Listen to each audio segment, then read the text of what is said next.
antes de que se nos vaya yendo ya más el tiempo, una de las cosas que yo, con las que yo quisiera empezar, ¿no? Pues bueno, al ver estos escenarios, digamos, allá tensos, que ahí se ven también en el tráiler, no estoy haciendo spoiler, hay escenarios tensos que se visualizan, que se presentan en el documental.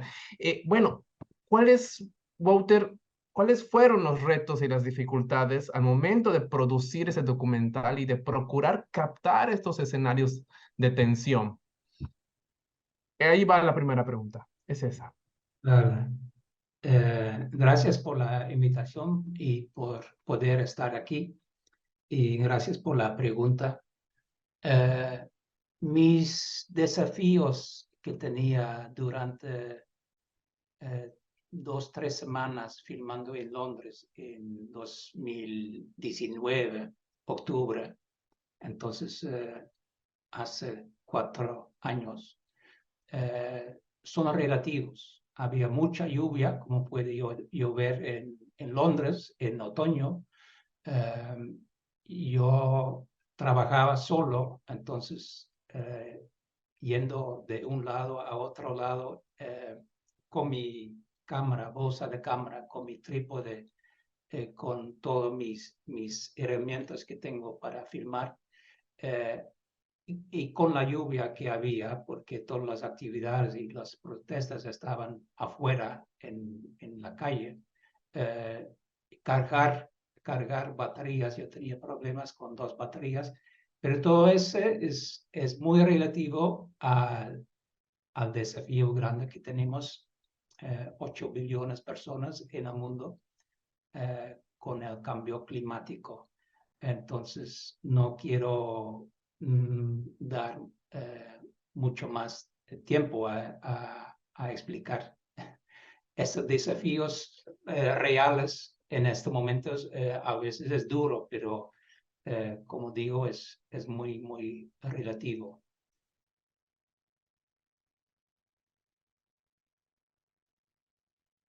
¿Tu voz, Ezer? Ahí está, perdón, ahí está, gracias, Peter.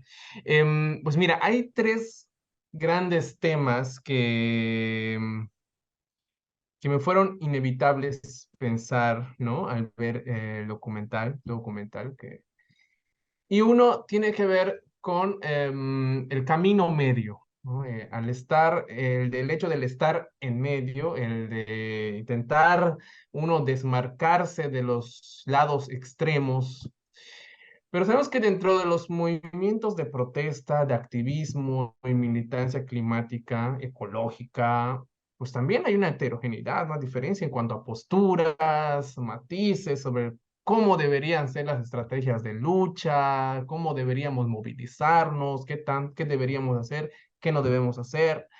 Em, y en los últimos años ha habido digamos, un sector, digo, no todo el activismo y las militancias ambientalistas, ¿no? Pero hay un sector, ¿no? Que ha perdido un poco la confianza, ¿no? En una vía socialdemócrata, es decir, de entablar una interlocución, a través de una vía parlamentaria, ¿no? Buscar soluciones a favor del medio ambiente.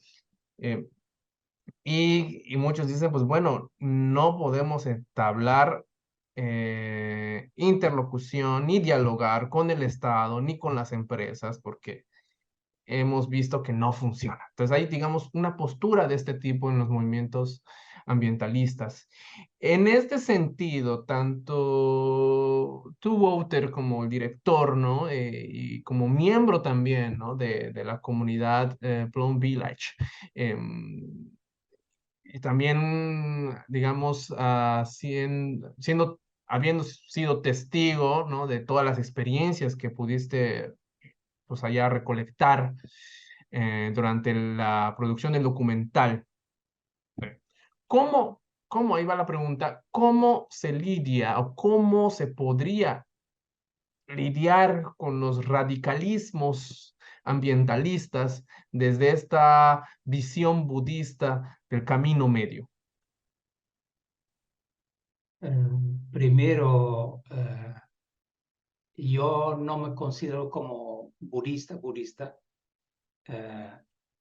Yo estoy trabajando ya por 10 años con el maestro Zen Thich Nhat Hanh y su comunidad.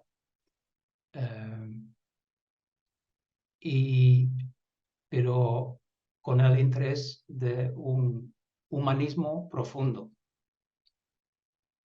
Pero sí, el budismo, y en este caso el budismo Zen de Thich Nhat Hanh, tiene una historia muy, muy grande y largo y muy profundo. Y como probablemente sabes, la palabra budismo viene de la raíz Bud, que significa despertar. Despertar. Otra película que he hecho tiene este título, Vivir despiertos. Vivir despiertos.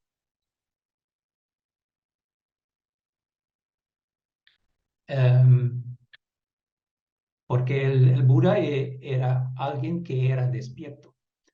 Y si estamos despiertos mirando a la realidad exterior de nosotros y también interior de nosotros, vemos que hay realidades.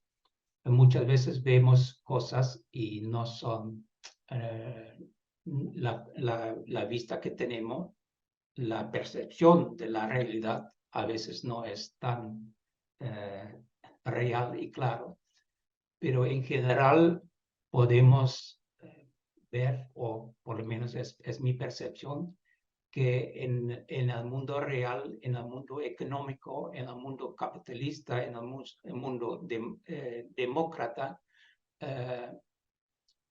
la democracia que tenemos, por lo menos en Holanda, en Inglaterra, Rebel for Life, Rebelión por la Vida, está grabado totalmente en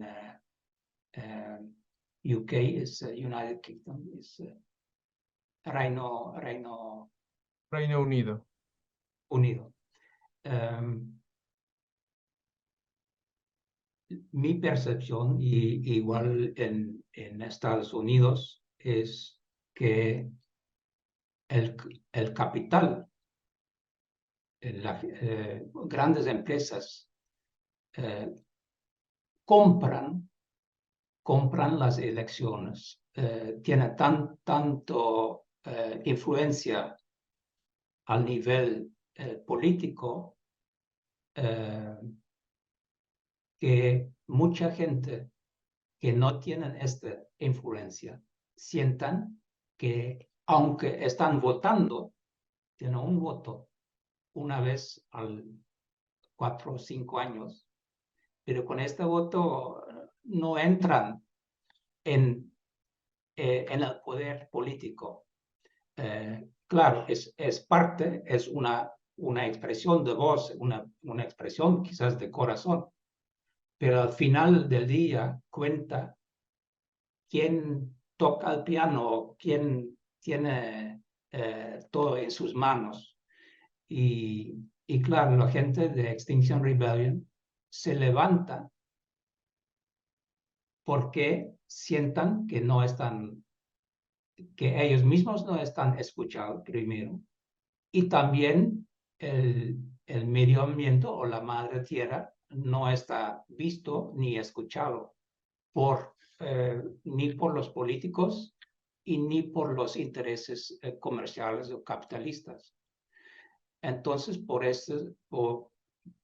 simplemente por eso se levantan para proteger la tierra y también para despertar al gran público, porque mucha gente en su vida, día a día, no tiene tiempo para ni ver los problemas que tenemos.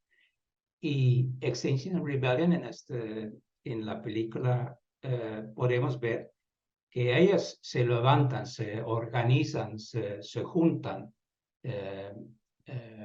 con mucha gente. Es muy, yo he visto mucho en el mundo. Yo he trabajado en todo el mundo,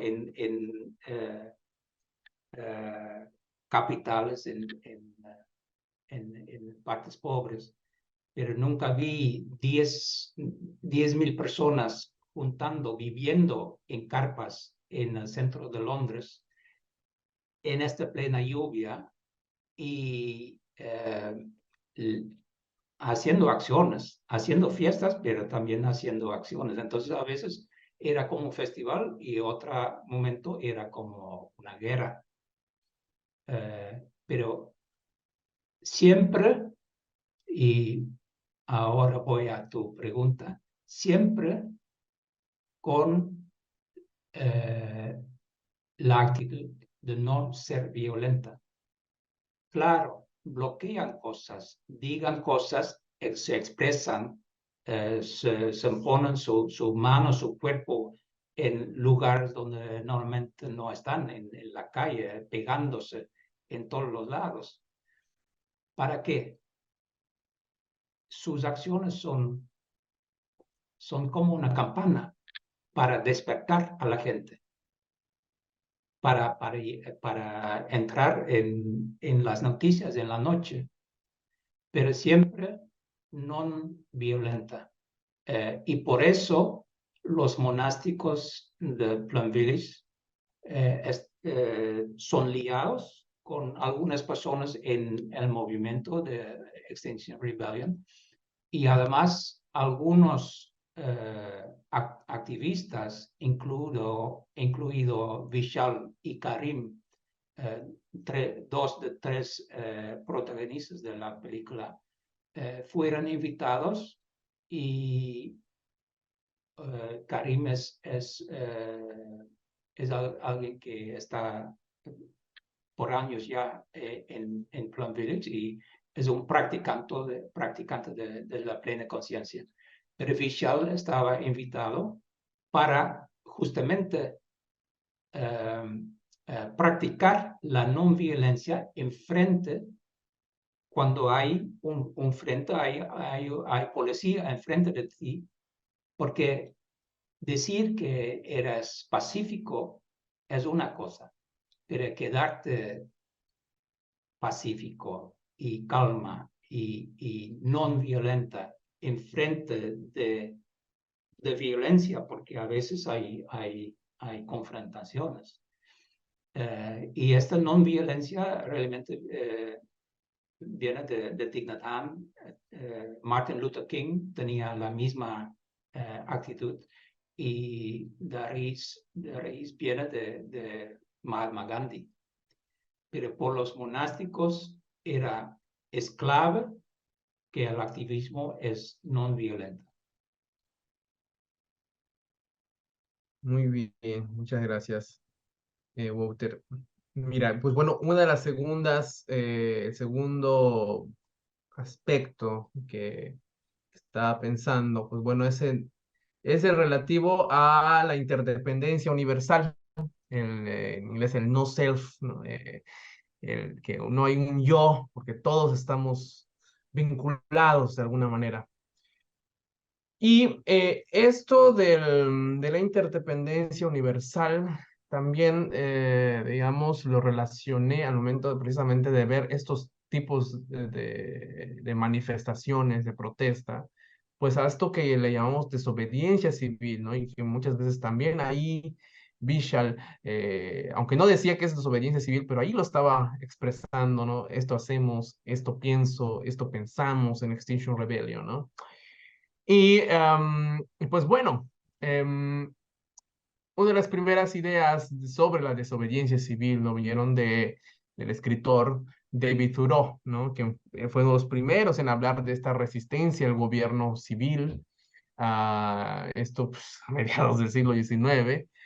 Y terminó este ensayo donde ya luego lo titularon como Desobediencia Civil, terminó con lo siguiente, y nomás quisiera leerlo, esta cita textual de David Thoreau, para que a partir de ahí vayamos también conversando sobre este segundo aspecto.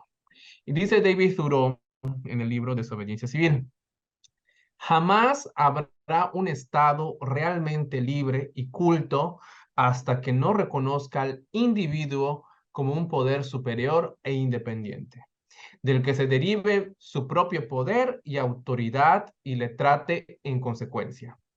Me complazco imaginándome un Estado que por fin sea justo con todos los hombres y trate a cada individuo con el respeto de un amigo, que no juzgue contrario a su propia estabilidad el que haya personas que vivan fuera de él, sin interferir con él ni acogerse a él, tan solo cumpliendo con sus deberes de vecino y amigo. Un Estado que diera este fruto y permitiera a sus ciudadanos desligarse de él al lograr la madurez, prepararía el camino para otro estado más perfecto y glorioso aún, el cual también imagino a veces, pero todavía no he vislumbrado por ninguna parte. Y termina la cita acá.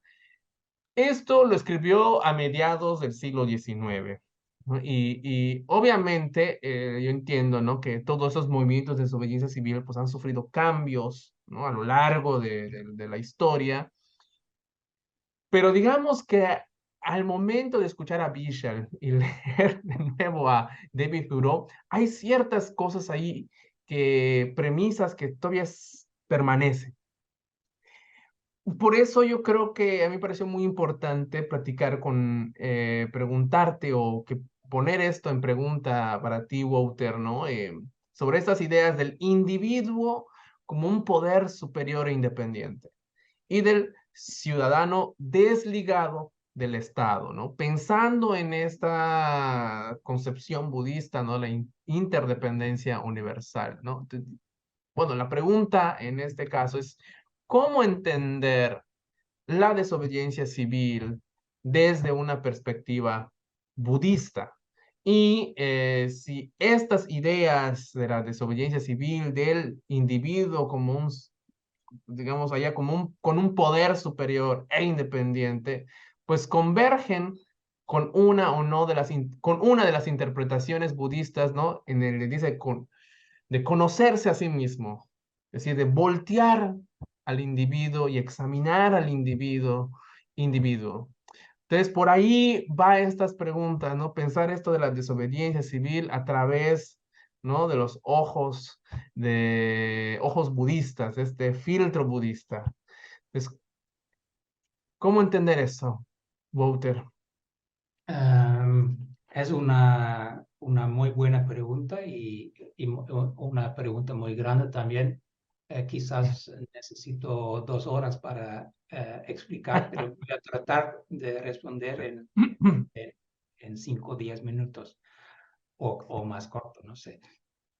Primero, Thich Nhat Hanh, no sé si la gente presenta ahora en este conversatorio conocen a Thich Nhat Hanh, pero es un monje zen budista de Vietnam. Thich Nhat Hanh ha introducido la plena conciencia o el mindfulness en el occidente. ¿De dónde viene su mindfulness? El mindfulness viene del budismo, es parte del budismo, pero su mindfulness y la fuerza de su mindfulness ha crecido en un estado de guerra de Vietnam. Thich Nhat Hanh ha crecido durante el colonialismo final de Francia en Vietnam, pero después había una guerra, un nacionalismo por Ho Chi Minh en el norte de Vietnam. Entonces, los vietnamitas querían liberarse de poderes extranjeros. Pero en este tiempo, Thich Nhat Hanh, porque Vietnam era ya casi cortado en dos pedazos, el norte y el sur. El norte de Vietnam con Ho Chi Minh era comunista y el sur era capitalista. Entonces, ahí había un frente y mucha gente elegía o por el norte o por el sur. Pero ¿qué hizo Thich Nhat Hanh? Él decía, somos hermanos. Yo no tengo un enemigo. Mis hermanos del norte son mis hermanos. Mis hermanos del sur y hermanas también son mis hermanos y hermanas. Yo no voy a elegir, yo no voy a cortarme en el medio. Somos todos hermanos. Y entonces, por no elegir, era como una desobediencia casi. Por no elegir, él tenía que vivir por 30, casi 40 años en, ¿cómo se llama? Afuera de su país, porque en exilio. No podría, ni el norte ni el sur querían que él regresaba, porque él votaba por la paz. Él quería que las bombas dejaban de caer. Es muy, muy importante. Hoy en día vivimos aquí en Europa con bombas cayendo en Ucrania y un poco más al oriente en Israel y Gaza. Entonces, radicalmente diciendo, yo voto por la paz, yo voy por la paz, yo quiero paz. ¿Por qué? Porque él vota por la paz. Porque él en sí mismo, Thich Nhat Hanh, ve en sí el vietnamita del norte y el vietnamita del sur. No hay una diferencia. Al final, como tú has dicho, no hay a veces hablamos del ego o del individuo, pero como tú y Mónica también ya ha comentado, todo es interdependiente y yo como persona me llamo Walter Berúa, es para indicar, pero yo soy un interser, yo en mí mismo ya soy una comunidad, yo puedo vivir porque hay un sol, hay lluvia, hay una tierra, hay comida que viene de la tierra, hay amigos, hay mis padres. Entonces, si saco todos estos elementos de mí, ya no hay un Walter, ¿ves? No, la separación es una ilusión. Y el maestro Zen Thich Nhat Hanh ha dicho una frase muy importante, muy profundo y el más importante que tenemos que entender, creo yo. Y la frase es, estamos aquí para despertar a la ilusión de la separación. A veces pensamos que somos seres separados, pero no somos. Somos todos hermanos, hermanas. Ahora hablamos de siblings porque hay más géneros. Yo soy la tierra. Thich Nhat Hanh dice, la tierra no es un medio ambiente, algo afuera. No, yo soy la tierra. Somos tierra. Entonces el asunto, yo no he podido estar presente durante la mañana de la jornada de hoy, pero yo creo que es clave entonces no sé de qué han hablado, qué fueron los temas esenciales, pero mi observación es que tenemos que regresar a nosotros mismos y encontrar la tierra dentro de nosotros. Si cuidamos a nosotros, en el budismo se hablan de karma. Karma significa realmente significa acción. Y hay tres acciones: pensamientos, sentimientos, o no, pensamientos, palabras y acciones corporales.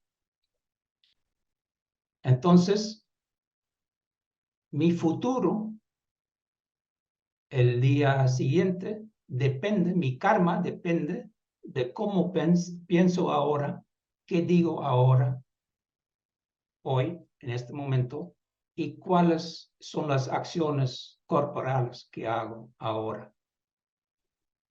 Entonces, cuidar a mi vida, pero también cuidar a la tierra, depende de mis acciones, pensamientos, palabras que expresa y mis acciones corporales que hago ahora. Entonces, hablando de desobediencia civil, claro, cuando en el mundo político hay promesas, pero muchas promesas falsas, y algunas personas dicen que no es la verdad o es un mal camino, como decía Thich Nhat Hanh durante la guerra en Vietnam. Es un mal camino seguir con la guerra, seguir con bombas. Y ahora tenemos bombas climáticas. Entonces, en este mundo, con bombas climáticas que caigan todos los días. Hoy, por ejemplo, tú eres de México. Hoy vi otro asunto natural en Acapulco, Un huracán, sí. huracán. Y es algo de todos los días. Entonces, para mí, más importante es escuchar a mi corazón, como Vishal y las personas, los activistas en la película Rebel for Life. Él escuchaba su corazón y desde su corazón está actuando con respeto, pero también con la vista que hay mucha violencia, mucha degradación de la tierra. Entonces, y cada uno de nosotros tiene este poder y esta responsabilidad, creo. Muy bien, Walter. El tercero, que ya había dicho que son tres, ya vamos en la segunda. La tercera, pues bueno, a ver, bueno, se relaciona un poco, ¿no? Una frase, algo, decirlo, algo común, ¿no? Entre un sector del budista y también digo que también sea una frase que también se ha popularizado también fuera, ¿no? De la esfera religiosa, que tiene que ver con una interpretación de lo que es la acción social o el activismo.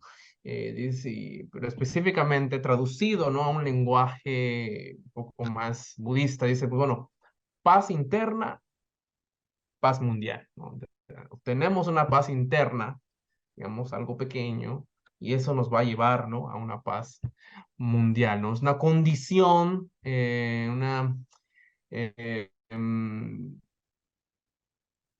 una condición en un términos amplios, pues solo se logra, ¿no? Hasta que esa condición misma se consiga a nivel individual, ¿no? En una persona. eh, casi como una relación de causa y efecto. Pero al final del documental, a mí pude ver, ¿no? Que también la búsqueda, ¿no? De esa paz o también la búsqueda de una solución ecológica mundial también hace, ¿no? Reflexionar y cuestionarse incluso, ¿no? Hacerse preguntas más hacia el interior, ¿no? Entonces, ¿cómo valoras esta relación, ¿no? En la que la búsqueda de un bien mayor podría o no, o en qué forma, más bien, en qué forma afecta o podría afectar esa paz interna? Es decir, como hablar, ¿no? Paz mundial, paz interna, cómo necesitamos voltear esta causa y efecto, ¿no? Es decir, cómo este bien común nos puede luego también afectar en lo individual. Y sobre todo para los que practican, ¿no? El mindfulness, ¿no? Buscar trabajar esta quietud, esta calma. eh, ¿Cómo ha sido? ¿Cómo ha sido contigo? ¿Cómo ha sido con los protagonistas o con los integrantes de Plum Village? Claro, otra pregunta profunda. Eh, Thich Nhat Hanh mismo tiene una caligrafía que dice, paz en mí, paz en el mundo. Uh, Peace in myself, peace in oneself, peace in the world. Um, y su nombre es Thich Nhat Hanh. Nhat Hanh significa One Action. Entonces es el nombre que él recibí cuando se fue monje, fue ordenado como monje. Entonces, One Action. Y él ha pensado de qué era su acción. Y él al final del día decía, mi acción más importante es lograr paz, paz interior, porque sin paz no puedo ser feliz. Entonces yo puedo esperar a que habrá un mundo grande, pacífico, pero si al mismo tiempo yo estoy miedoso, nervioso, con desesperación todo el tiempo, mientras el mundo sí o no va a cambiar. ¿Qué voy a dar a este mundo? ¿Qué voy a participar? Entonces, yo creo que es crucial empezar contigo mismo, o como Mónica decía, con una comunidad, como en los monásticos viven en un monasterio, entonces también viven en comunidad.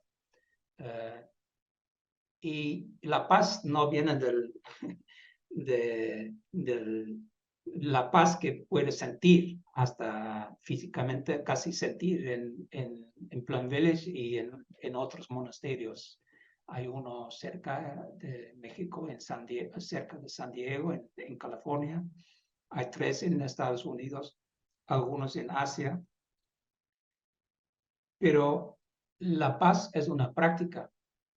Entonces la paz viene sabiendo qué son mis visiones, qué son mis pensamientos, cómo estoy hablando.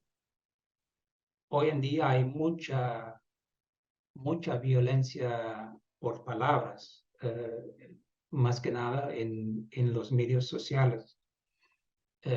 Y cómo estoy actuando, cómo abro la puerta y cómo cierro la puerta, cómo me muevo en la calle. Si tengo emociones fuertes dentro de mí. Hay mucha gente, muchos jóvenes ahora confrontándose con la realidad en que vivimos, con el cambio climático, con desesperación, con miedo, con poca confianza en el futuro. Entonces, es importantísimo y clave saber cómo manejar tus emociones. En el budismo es clave, es central. Entonces, en Thich Nhat Hanh ha empezado un movimiento que se llama Happy Teachers Will Change the World. Los educadores felices cambiarán el mundo. Y parte de las enseñanzas es cómo tratar a tus emociones, cómo manejar si hay desesperación, si hay miedo. La gente en general tenemos este cambio climático. ¿Por qué? Porque mucha gente no están despertados, no saben qué está pasando en su mente, pensando en sus emociones. Y porque no lo saben, están actuando en una manera con ignorancia. Y yo no estoy criticando, es solamente una observación. Los tres poisons, venanos, ¿no? Venanos es poison. Envenenados. Envenenado. Los tres del budismo son ignorancia, avaricia y el odio. Y en el mundo hay mucha ignorancia, el no saber y mucho avaricia. Y quizás como resultado hay mucho odio también. Pero regresando a ti mismo, es importante porque mucha gente está corriendo de sí mismo porque no se sienten a casa en su propio cuerpo, en su propia mente. Entonces, todo el mundo está corriendo hasta tener más dinero, más cosas materiales, más seguridad, más sexo, más drogas, más alcohol, más de muchas cosas. ¿Por qué? Porque no tiene paz en sí mismo. Están corriendo de sí mismo. Y Thich Nhat Hanh dice, regresa a ti mismo para verte, para abrazarte, para amarte. Y yo creo que ese es el trabajo que tenemos que hacer. Y no es fácil, como digo, somos 8 billones de personas y despertar, iluminar todo lo que está no visto adentro. De nuevo, pongo mi camiseta. Vivir despiertos, entonces despertar a la realidad, no tanto a nivel mundial con la energía y que todo lo que necesitamos, no, conoce a ti mismo, siéntete, párate.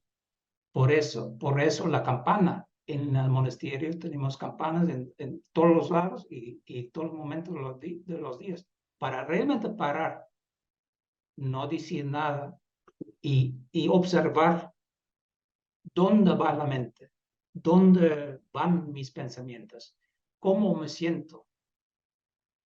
Regresar a ti mismo y lo puedes hacer en comunidad, en sangas, ¿cómo se llaman? Y estar feliz, como he escuchado también de Mónica, en una pequeña comunidad cerca de tierra, viviendo sencillo, honesto, humilde, sin grandes cosas, sin todas esas drogas, carreras, porque ese es un sendero sin fin o con un fin realmente.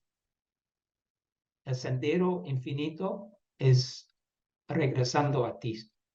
Y esa es la invitación de Thich Nhat Hanh y de la comunidad. Y tu pregunta era ¿Qué era la pregunta central? Era pues, ¿cómo valoras esta relación en la búsqueda de un bien mayor, digamos, en la que la búsqueda de un bien mayor afecta o podría o no afectar esa paz interna? Pero creo que en cierto modo también ya Sí, sí. lo fuiste Sí, respondiendo, en cuando realidad. yo tengo la paz y cuando yo tengo una sonrisa, ya una sonrisa es algo grande que puedo dar al mundo.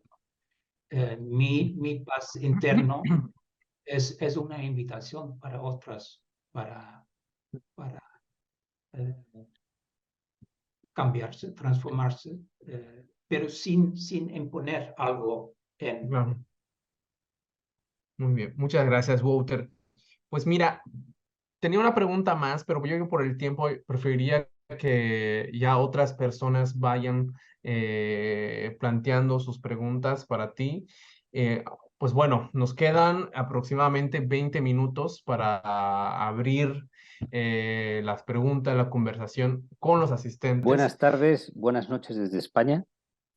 Muchas gracias, Efer, por la presentación que has hecho de los trailers y muchas gracias, Wouter, porque sobre todo la última referencia que has dicho, sobre todo el tema de tener la paz, sobre que es donde está precisamente para que haya paz en el mundo, tengamos paz nosotros, que ha dicho Thich Nhat Hanh. Eso efectivamente es vital, ¿no? Pero es verdad que muchas veces todo eso se nos escapa, ¿no?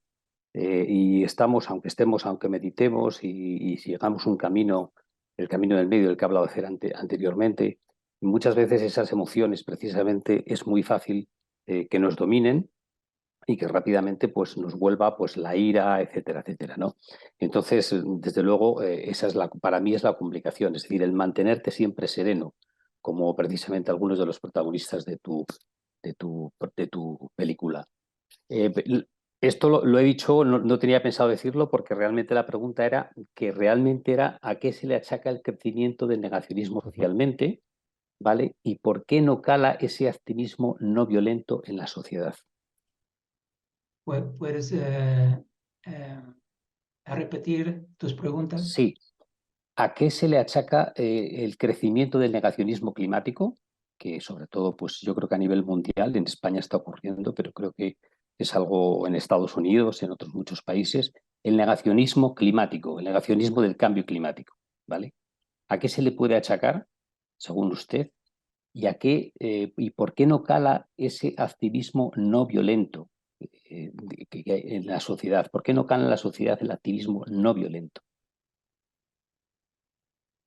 No sé si me ha No, entendido.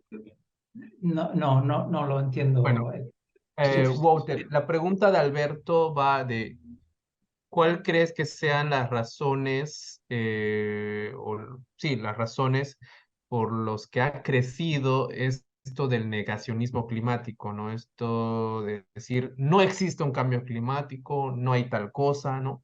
¿Cuáles serían para ti las razones que ha crecido este negacionismo? Esa es una pregunta de Alberto. Y la otra es, ¿por qué pues, no ha logrado digamos, tener una amplia Ujú. aceptación o, digamos, que alguien abrace, ¿no? Digamos, haga suyo este activismo no violento? O sea, me imagino que Alberto ve que la mayoría de las protestas son violentas. ¿Por qué en su mayoría de las protestas, pues, no han logrado este activismo no violento ahí, insertarse en la sociedad? Entonces, por ahí van las dos preguntas de Alberto. vale. ¿Poco mejor, más o menos? Sí, muchas Sí, sí, gracias. Ha sí, estado muy bien eso. lo entiendo mejor ahora.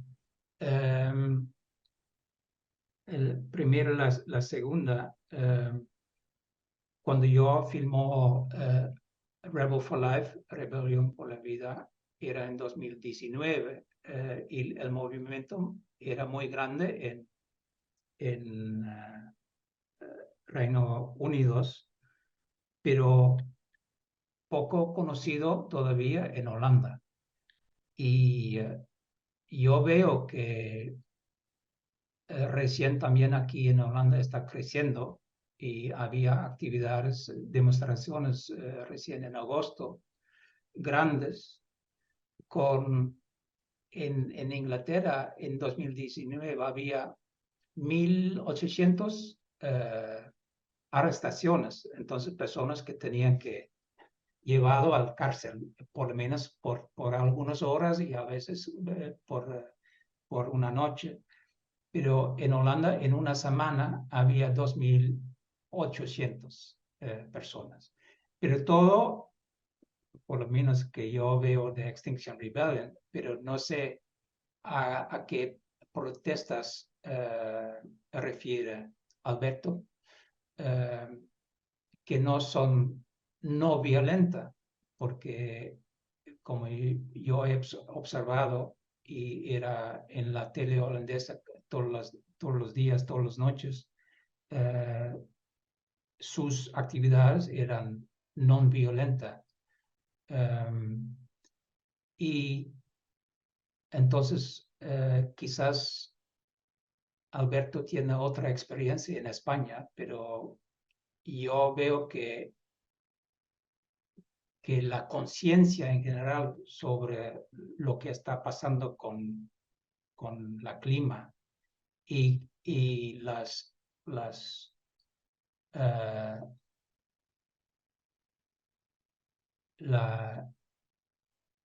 la Medio influencia ambiente. a Bueno, la vida real de extranjeros. Aquí tenemos problemas con la agricultura, con el mundo de la construcción, porque hay límites basados en leyes. Pero, en fin, la conciencia está creciendo, o por lo menos todos los días escucho o veo algo en los medios públicos sobre el clima, todos los días. Y no solamente una vez, es como una ola grande. Pero, claro, hay una negación al mismo tiempo.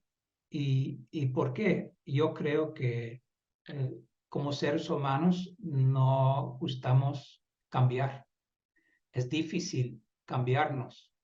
Tenemos hábitos muy fuertes, hábitos individuales y hábitos colectivos.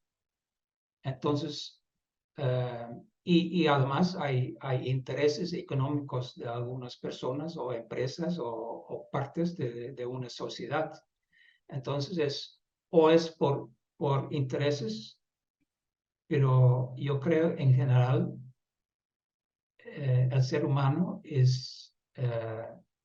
tiene hábitos muy fuertes que aparentemente son difíciles de cambiar.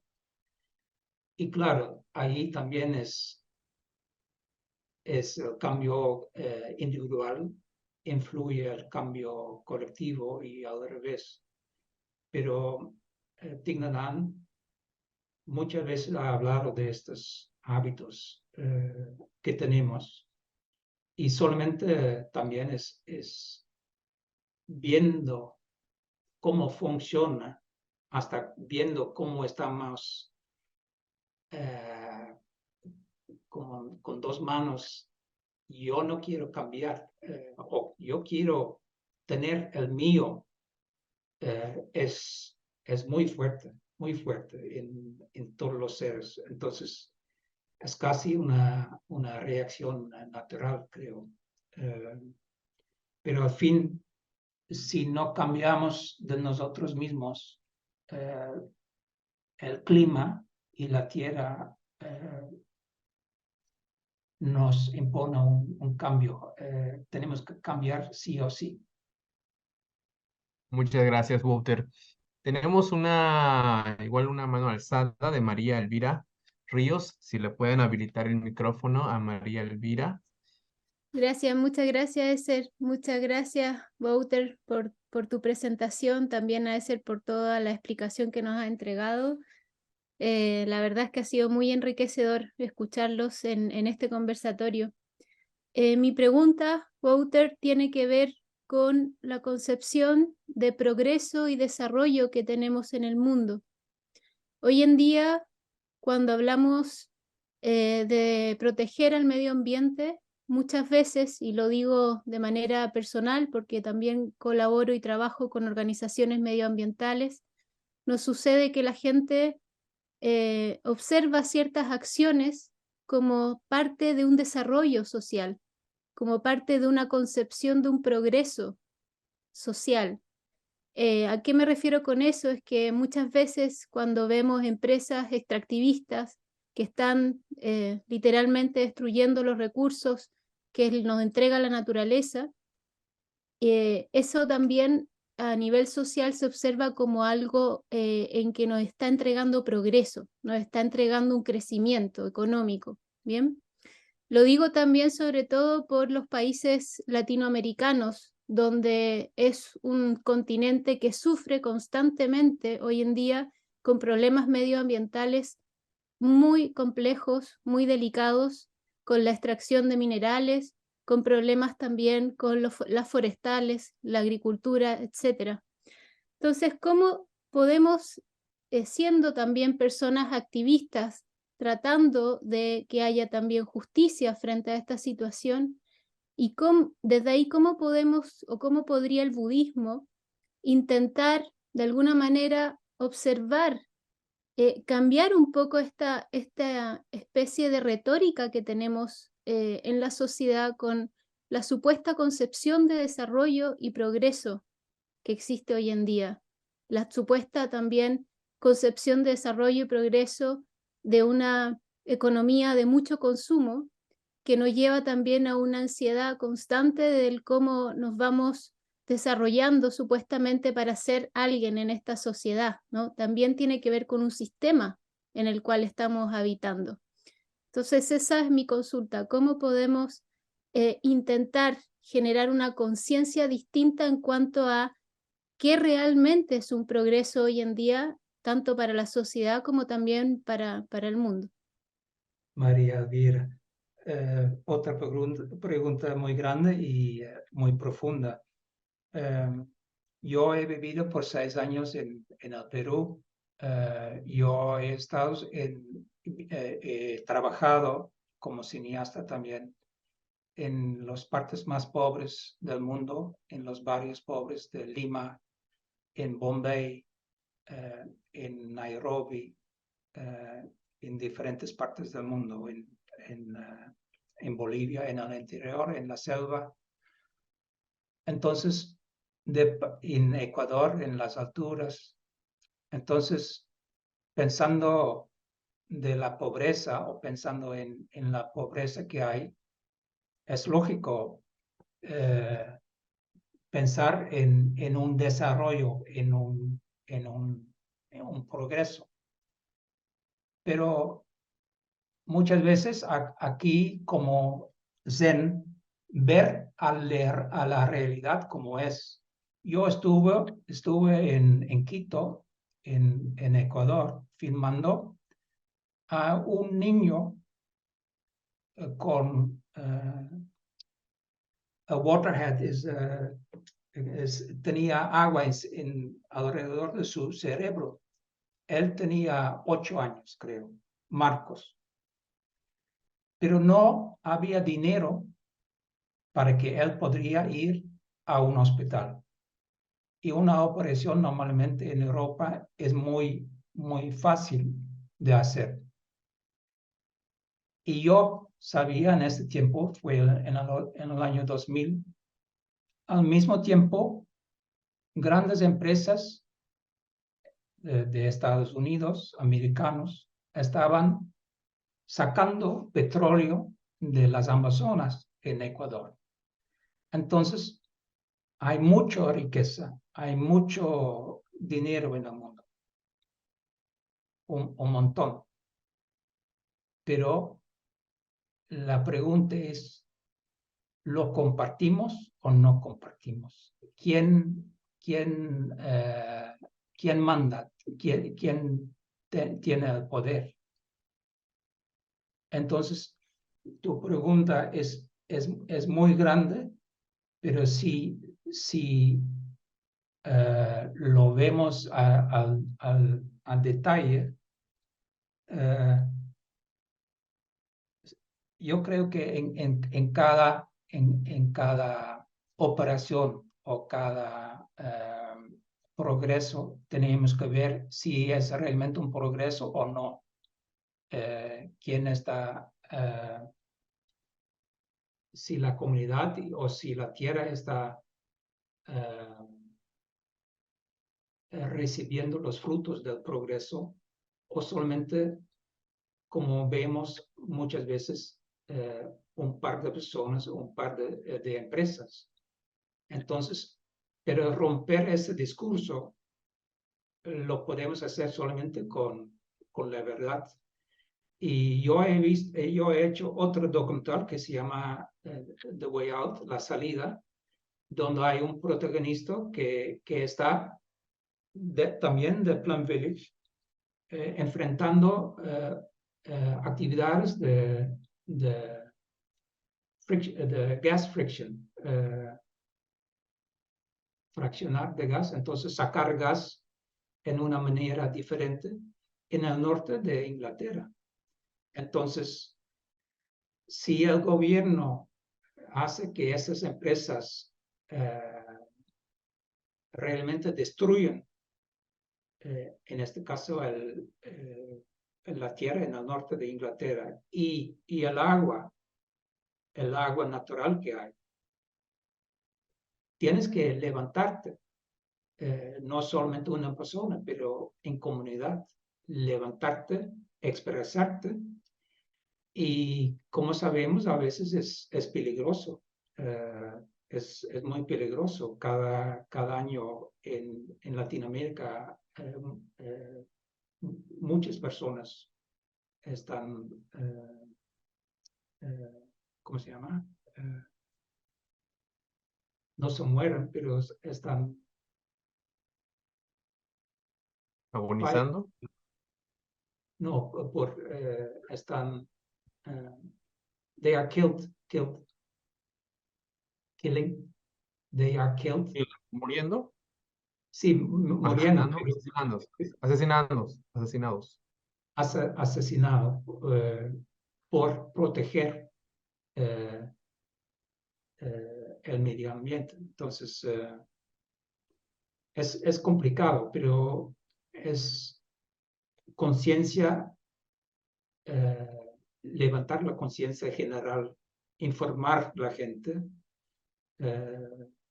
conciencia también. Entonces, la ciencia es importante también, y ver la realidad en sus ojos y expresarte cuando es necesario. Estamos en tiempo, pero yo creo que podemos cerrar con esta última pregunta de Marisol Beltrán, que ya levantó la mano. Lo que queremos es conversar. Entonces, habilitémosle la voz, perdón, a Marisol. Y adelante, Marisol. Sí, ¿se me escucha bien? Muy bien. Muchas Sí.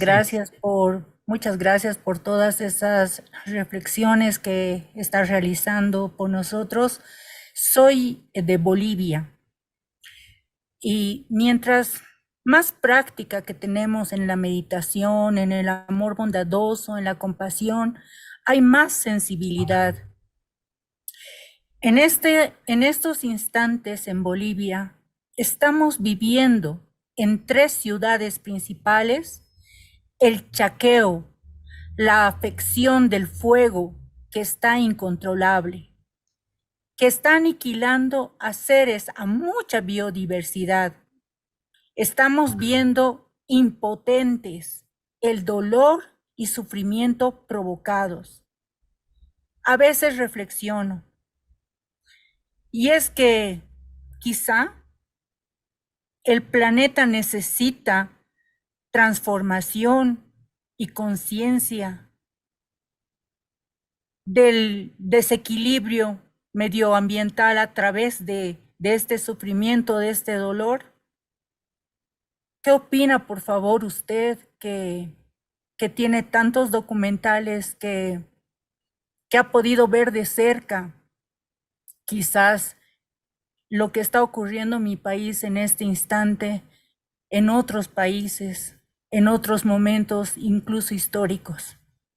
Muchas gracias. Puedo preguntarte, Marisol, ¿qué lugares en Bolivia? Tú dices en 3 ciudades o cerca de 3. Sí, es en Santa Cruz, en la ciudad de Santa Cruz, cerca a Beni, Cochabamba, La Paz. Cochabamba y La Paz. Entonces, bosques están quemando, provocados.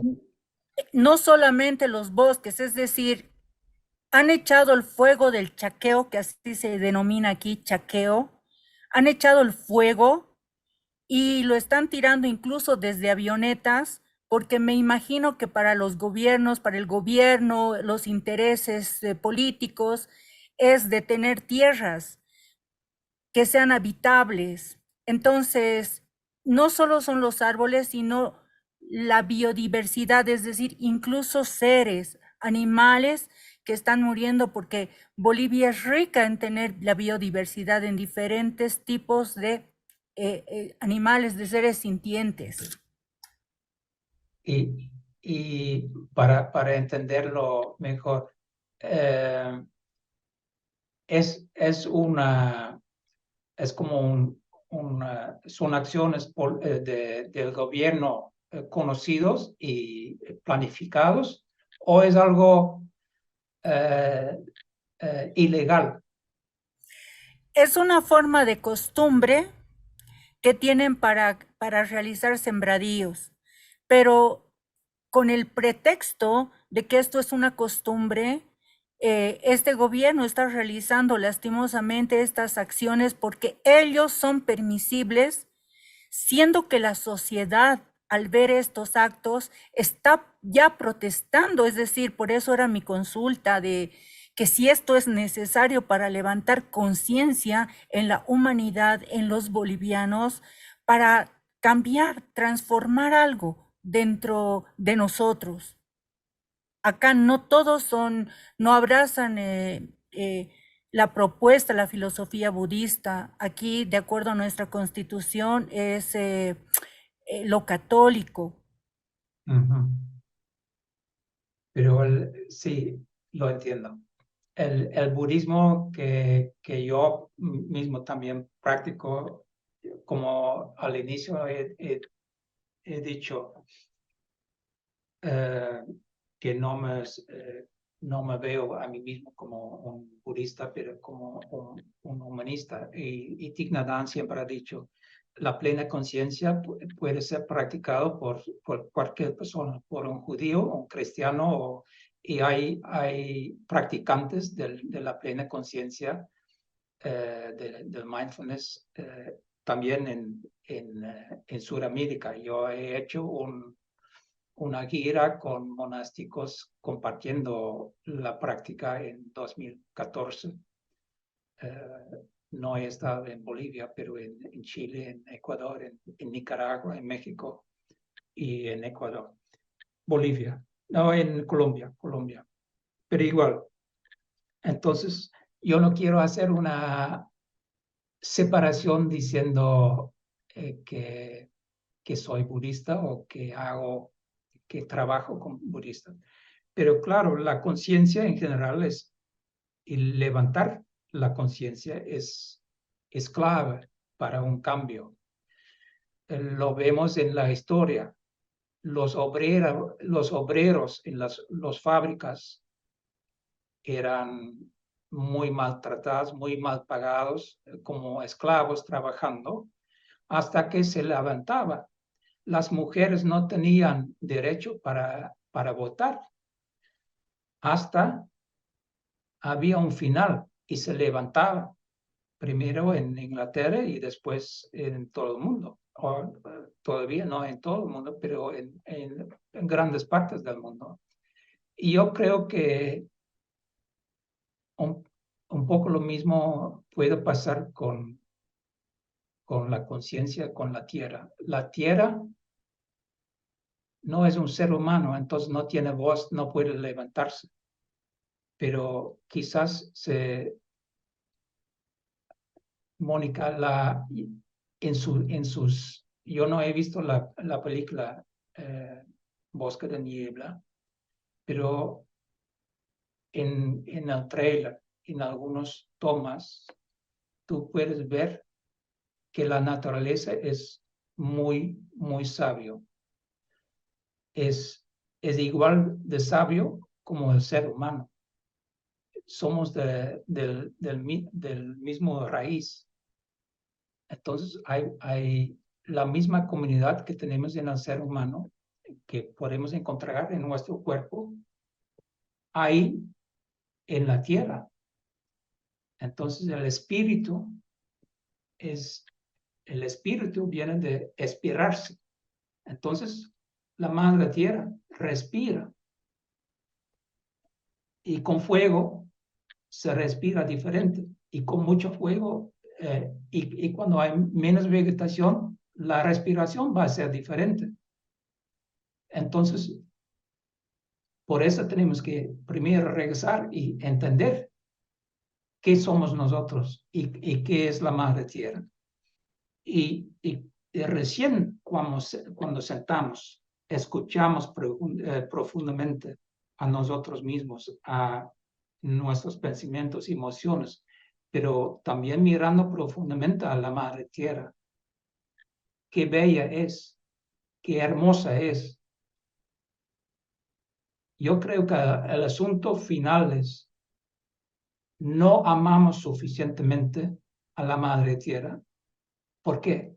Porque no amamos suficientemente a nosotros mismos. Entonces tenemos que regresar a nosotros mismos, amarnos mejor y más. Y el maestro Zen ha escrito un muy bonito libro, Love Letters to the Earth, cartas de amor a la madre tierra. Entonces tenemos que enamorarnos en la tierra.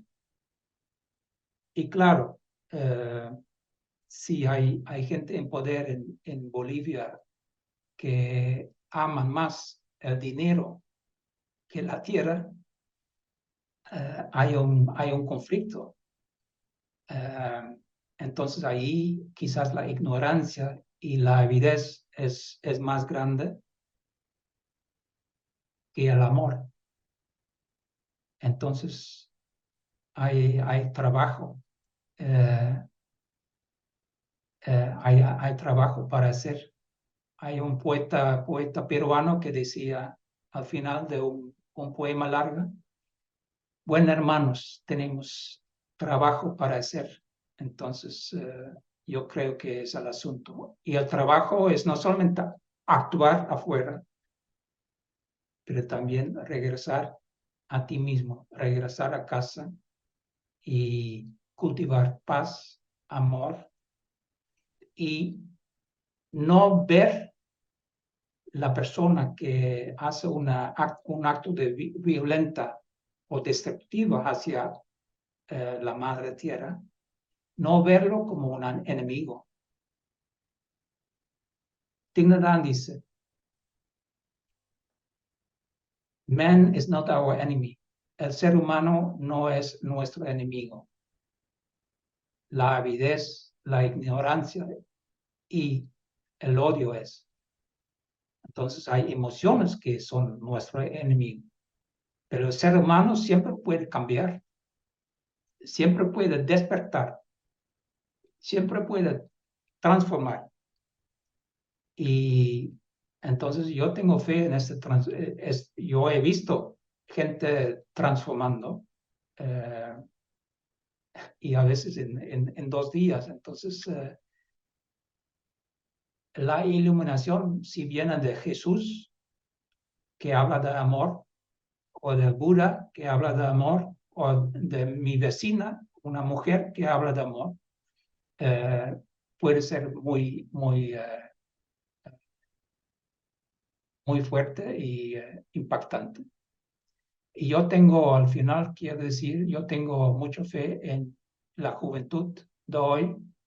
Yo veo mucha gente jóvenes, muchos jóvenes que me dan confianza en el camino que podemos hacer juntos. Muchas gracias, Wouter. Pues bueno, que nos queda nada más que agradecerte, Wouter, por este tiempo, por todo lo que nos has compartido, agradecerle también a los asistentes por mantenerse conectados, escuchando.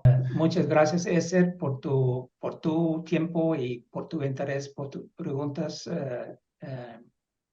profundas, y por todos los asistentes. Es muy extraño que vosotros no sois presentes con ojos, pero claro, a mi, en mi ojo interior, en mi mente y en mi corazón estáis. Entonces estuve conectado igual con vosotros. Pero la vida real final es la vida real de la tierra, y ahí tenemos que regresar. No podemos vivir solamente online. Sí, esperemos que en otro momento podamos vernos cara a cara todos. Pues bueno, muchas gracias. Nos pasamos a descansar o a atender nuestra vida cotidiana nosotros, y mañana nos vemos entonces de nuevo por aquí, 9:30 de la mañana. Muchas gracias y que tengan una bonita noche, una bonita madrugada, bonita tarde.